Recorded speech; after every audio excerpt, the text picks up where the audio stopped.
સ્વામિનારાયણ. રાના રંજનબેનની રસોઈમાં આપનું હાર્દિક સ્વાગત છે. આપણે આજે બનાવીશું ચોરાફળીમાં સ્વાદિષ્ટ ચટણી, ટેસ્ટદાર ચટાકેદાર સ્વાદિષ્ટ ચટણી. ચટણી સાથે જો આપને ચોરાફળી કેટલી સારી લાગશે તે તમે જોજો, અને એવી રેસીપી તમે જરૂર બનાવજો. તમને રેસીપી સારી લાગે તમને લાઈક કરજો, શેર કરજો અને સબસ્ક્રાઇબ કરજો. જો તમે અમારી ચેનલ પર નવા હોય તમને લાઈક કરજો, શેર કરજો, સબસ્ક્રાઇબ કરજો, બટન દબાવવાનું ભૂલતા નહીં. ચાલો જોઈએ આપણે કેવી રીતે બનાવીએ. સૌ પ્રથમ આપણે પહેલા વાડકીમાં પાણી વેરીશું. વાડકીમાં પાણી વેર્યું.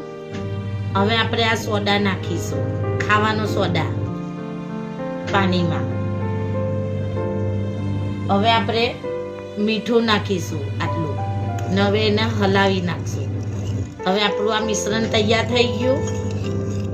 આ હિસાબે હવે આપણે આ ચણાનો લોટ લીધો છે. આ ચણાનો લોટ 200 ગ્રામ છે અને આ 100 ગ્રામ હળદનો લોટ છે. હળદની દાળનો લોટ છે. સફેદ દાળ આવે ને હળદની, તેનો લોટ છે. તો હવે આપણે આમાં મિશ્રણ કરી દેશું સારી રીતે. ને હવે આપણે આમાં થોડું થોડું પાણી વેરીને બાંધી દેશું. આ બધું મિશ્રણ થઈ ગયું. હવે આપણે લોટ બાંધી દેશું થોડું થોડું પાણી વેરીને. બહુ નહીં વેરવાનો, બહુ સખત પણ નહીં અને બહુ નરમ પણ નહીં.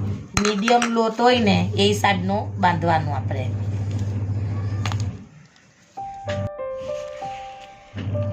આ હિસાબને આપણે બધો મોસરી કરશું અને આ બધો લોટ લઈ લેશું. હવે આપણે તેલ વેરીને સરકો મોસડી નાખશું. આપનો લોટ બંધાઈ ગયો છે. હવે તેલ વડે આપણે સરકો આમ બે હાથે મોસરી નાખશું. આમ વ્યવસ્થિત, આમ બરાબર. હવે આ મોસરાઈ ગયો છે. હવે આપણે એને સારી રીતે કૂટી નાખશું, એટલે છે ને લીસો થઈ જાય. 2-3 મિનિટ માથે કૂટી નાખશું એટલે સરકો સારો લીસો થઈ જાય.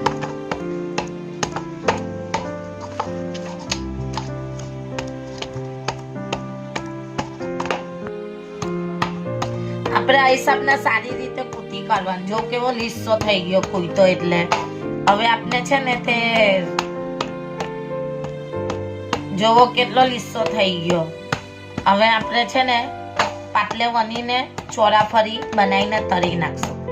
આ હિસાબના આપણે આ લુવા, આપણે જેવા આપણે રોટલીના લોટના લુવા કરીએ ને એટલા આપણે લુવા કરી દેવાના. આ હિસાબના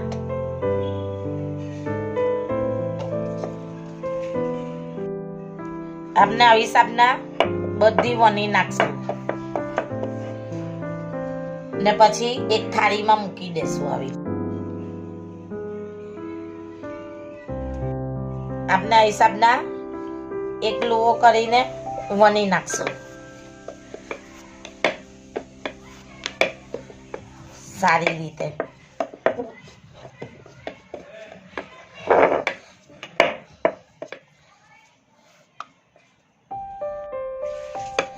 આવી રીતના આપણે બધું ગોલ વણી નાખશું સારી રીતે.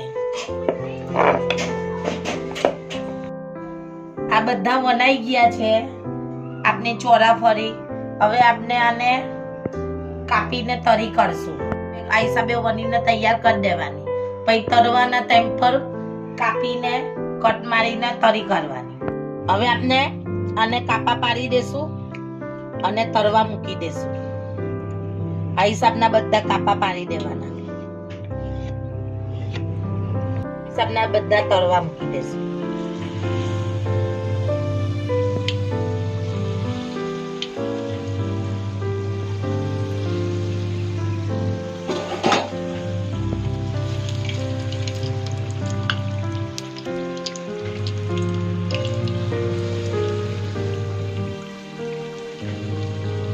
હવે આપણે બધી આઈટમના ફટાફટ બધી તરી કરશું સારી રીતે.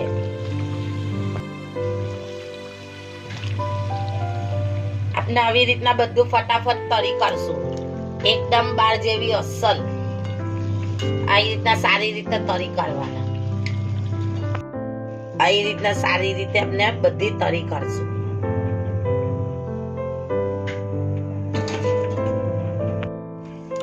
આ એક વાડકો ફુદીનો આપણે નાખશું ડરવામાં. હવે આપણે નાખશું આમાં આ લીંબુના ફૂલ છે, આપણે લીંબુના ફૂલ નાખશું. હવે આમાં નાખશું આપણે થોડુંક મીઠું ને હવે આપણે આને ડરી નાખશું. આપણે ચણાનો લોટ નાખશું વાડકામાં ચટણી બનાવવા માટે. ફાફડામાં આપણે 2 ચમચી આ થયો ને આ 3 ચમચી, આપણે લગભગ આ 4 ચમચી ચણાનો લોટ લીધો છે. હવે આપણે આમાં થોડુંક મીઠું નાખશું. જો આ મીઠું નાખ્યું. હવે આપણે આમાં પાણી નાખશું. પાણી નાખીને હલાઈ કરશું. પાણી વેરીશું. હવે આને ચટણી બનાવીશું. હવે આપણી આ ડરેલી ચટણી છે, તો આમાં આપણે મરચાં નાખવાનું ભૂલી ગયા છે, તો આપણે આમાં મરચાં નાખીને પાછા એકવાર ડરી કાઢશું. આપણે 4 મરચાં નાખીશું અને આને પાછા મિક્સરમાં ડરી નાખશું એકવાર.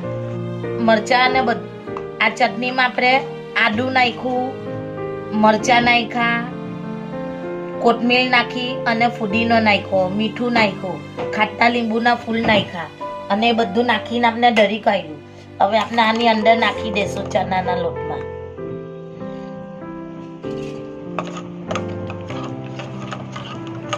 આપનું ગોળ તૈયાર થઈ ગયું છે. હવે આપણે તેલ વેરી દેશું. હવે આપણે બનાવેલું તે વેરી દેવું મિશ્રણ. હવે આ મિશ્રણને આપણે હલાવ કરશું. જો આપનું આ ચણાના લોટનું મિશ્રણ થઈ જાય, જો આવું જાડું બનાવવાનું. આવું જાડું છે ને, આવું સરસ, બહુ જાડું પણ નહીં. હવે આપણે ગેસ બંધ કરી દેશું. હવે આપણે છાંટવાનો મસાલો બનાવવો, તો આપણે લાલ મરચી લીધી છે. હવે આપણે આમાં નાખશું ડરેલું જીરું. હવે આપણે આમાં નાખીશું કાલા નમક. હવે આપણે આ મસાલો બરાબર હલાવી નાખશું સરખી રીતે. આપણો આ મસાલો તૈયાર થઈ ગયો છે. હવે આપણે આ પર છાંટી દેશું.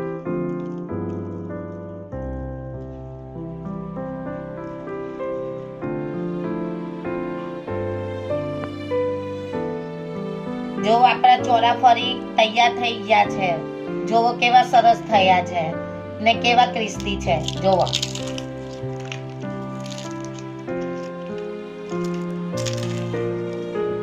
કેવા ક્રિસ્પી થઈ ગયા છે. હવે આપણે જો તમારે આ ચટણી બનાવી છે, આ ચટણી તમારે તીખી કરવી હોય તો તમે ઉપરથી મરચી પણ નાખી શકો છો. આ આપણી તૈયાર ચોરાફળી. હવે એની સાથે આમ સોલ કરવાનું.